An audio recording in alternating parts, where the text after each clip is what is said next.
Vidyavani community radio केंद्र प्रस्तुत करत आहे कार्यक्रम मालिका ओवी गाऊ विज्ञानाची. लेखक डॉक्टर पंडित विद्यासागर. अभिवाचन आणि संकल्पना विस्तार करत आहेत डॉक्टर दीप्ती सिधये.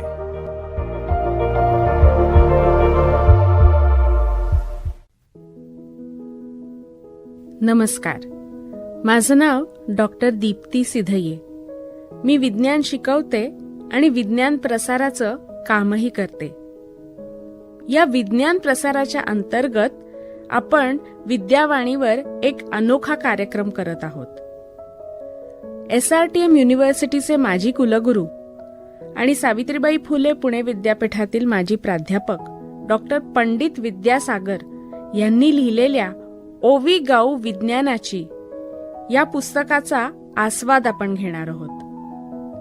या पुस्तकात सरांनी ओवीच्या स्वरूपात विज्ञानाच्या संकल्पना समजावल्या आहेत.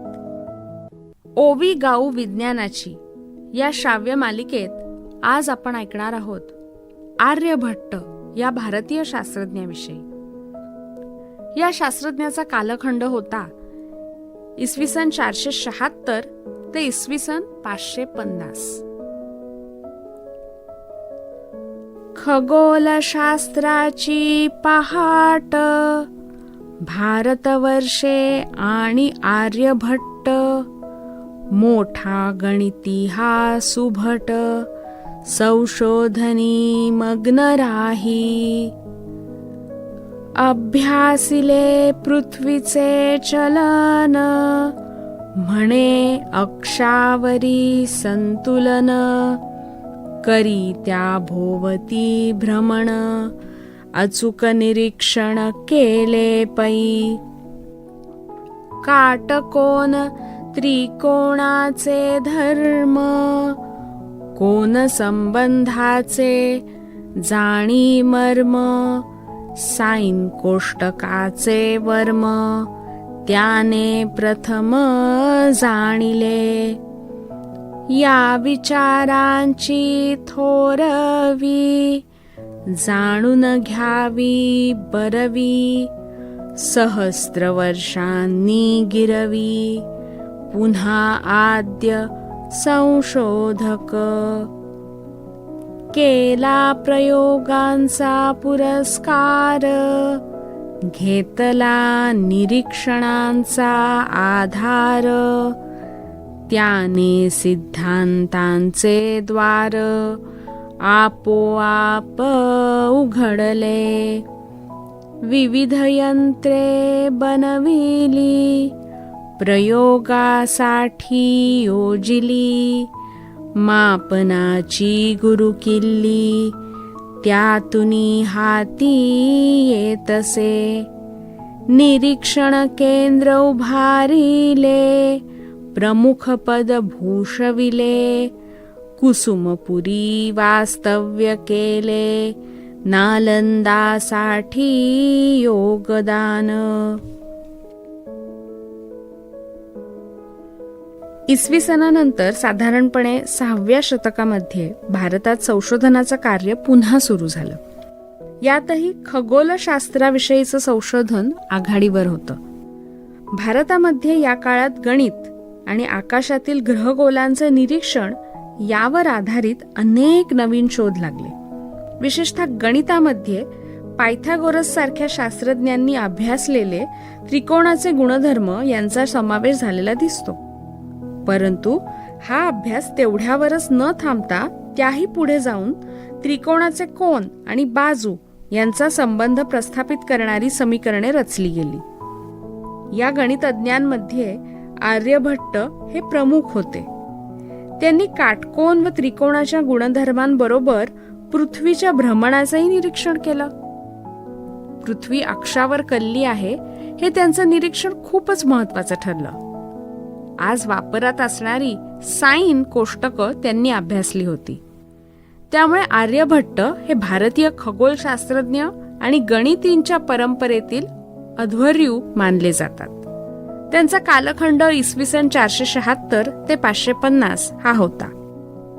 आर्यभट्ट यांच्या जन्मस्थानाबद्दल संभ्रम असला तरी उत्तर वायव्य पश्चिम महाराष्ट्र ते राजस्थान या दरम्यान ते असावं असा कयास आहे. अश्मक प्रदेशावरून हे अनुमान काढण्यात येतं. आर्यभट्टांनी अनेक ग्रंथ लिहिले, परंतु त्यातील फार थोडे सध्या उपलब्ध आहेत. इतिहासकालीन साहित्य अनेक वेळा काळाच्या ओघात नष्ट होते. आर्यभट्ट यांच्या लिखित स्वरूपातील उपलब्ध ग्रंथांबाबत हीच स्थिती आहे.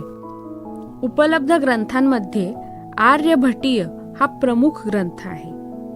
हा ग्रंथ गणित आणि खगोलशास्त्र या विषयात त्यांनी केलेल्या संशोधनाचे संकलन आहे. यामध्ये अंकगणित, बीजगणित, भूमिती या विषयांचा समावेश आहे. त्यांचा दुसरा ग्रंथ आर्य सिद्धांत हा उपलब्ध नाही. अल बरुनी या अरबी विद्वानाने केलेले त्यांच्या तिसऱ्या ग्रंथाचे अरबी भाषेतील भाषांतर उपलब्ध आहे.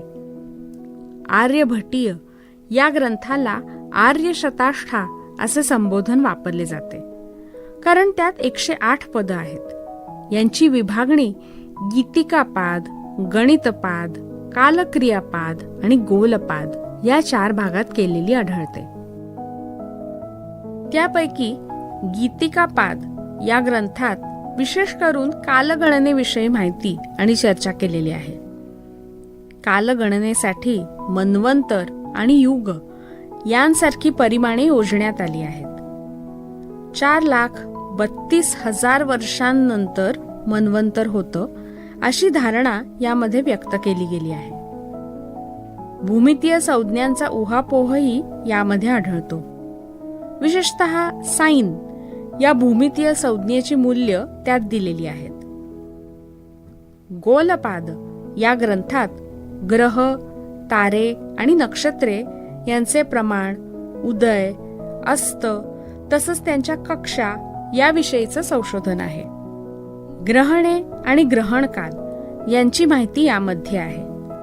ग्रहगोलांची भूमितीय परिमाणे यांचा या ग्रंथात समावेश आहे. गणितपाद आणि कालक्रियापाद या ग्रंथात त्यांच्या नावाप्रमाणे गणित आणि वेळ याविषयीचे संशोधन आणि माहितीचा समावेश आहे. अंकगणित, भूमिती, कोनाचे गुणधर्म आणि निरनिराळ्या समीकरणांचा उहापोह ही या ग्रंथाची वैशिष्ट्ये आहेत. काल आणि कालमापन हा सततचा अभ्यासाचा आणि औत्सुक्याचा विषय राहिला आहे. आजही काल या शब्दाची समर्पक व्याख्या करता येत नाही. आर्यभट्ट यांनी कालाच्या वेगवेगळ्या परिमाणांची चर्चा केली आहे. तिथी, वार, नक्षत्र, दिवस, महिना याच्या कालावधी संबंधी विश्लेषण यामध्ये आढळतं. आर्यभट्ट यांनी सिद्धांत प्रतिपादनाबरोबरच मापनावर भर दिलेला दिसतो. हे त्यांच्या व्यक्तिमत्वाचं खास वैशिष्ट्यच म्हणावं लागेल. मापनासाठी लागणारी निरनिराळी यंत्र त्यांनी तयार केली. त्यामध्ये शंकुयंत्र, छायायंत्र, धनुर्यंत्र, चक्रयंत्र, यास्त्रियंत्र आणि छत्रयंत्र यांचा समावेश आहे. त्यातील छायायंत्राचा उपयोग कालमापनासाठी तर धनुर्यंत्राचा उपयोग कोनमापनासाठी केला जाईल. विशेष म्हणजे कालमापनासाठी धनुष्याकृती आणि दंडगोलाकृती अशी 2 घड्याळही त्यांनी बनवली होती. आताच्या पटना शहराचे नाव पूर्वी कुसुमपूर असे होते. या शहरामध्ये खगोलशास्त्राच्या अभ्यासासाठी मोठे निरीक्षण केंद्र होते. आर्यभट्ट हे या केंद्राचे प्रमुख होते असे उल्लेख आढळतात. विशेष म्हणजे त्याच काळात नालंदा विद्यापीठाचा भरभराटीचा काळ होता. त्यामुळे आर्यभट्ट नालंदा विद्यापीठामधील खगोलशास्त्र विभागाचे प्रमुख असावेत असे अनुमान निघते. त्याच काळात त्यांनी बिहारमधील तरेगना येथे खगोल निरीक्षण केंद्राची स्थापना केली असं मानलं जातं. खगोलशास्त्राच्या संशोधनाची जी परंपरा भारतामध्ये निर्माण झाली त्याचा भक्कम पाया आर्यभट्ट यांनी घातला. त्यामुळे हिंदू आणि बौद्ध परंपरेतील इतिहासकारांनी त्यांच्या कार्याचा सतत मागोवा घेतला. आजच्या काळात ही परंपरा अनेक संशोधक चालवित आहेत. डॉक्टर जयंत नारळीकर हे त्यातील एक अग्रगण्य नाव. पुण्यामध्ये आयुका या संस्थेची स्थापना करून त्यांनी खगोलशास्त्रातील संशोधनाला चालना दिली आहे. त्याच संस्थेत आर्यभट्ट यांचा पुतळा मूर्तिकाराच्या कल्पनेतून साकारण्यात आला आहे. आर्यभट्ट यांच्या कार्यातून प्रेरणा घेऊन भारतातील तरुण संशोधकांनी ही परंपरा पुढे चालवावी हाच संदेश यातून मिळतो. श्रोतेहो, आर्यभट्टाचं योगदान किती मोठं होतं हे तुमच्या लक्षात आलंच असेल. भारताच्या उपग्रहालाही आर्यभट्टाचं नाव दिलेलं होतंच. त्याप्रमाणे आयुका ही जी संस्था पुण्यात आहे, या संस्थेत तुम्हाला आर्यभट्ट यांचा पुतळा बघायला मिळेल. या संस्थेतही उत्तम कार्य चालतं. तुम्ही जरूर या संस्थेला भेट द्या.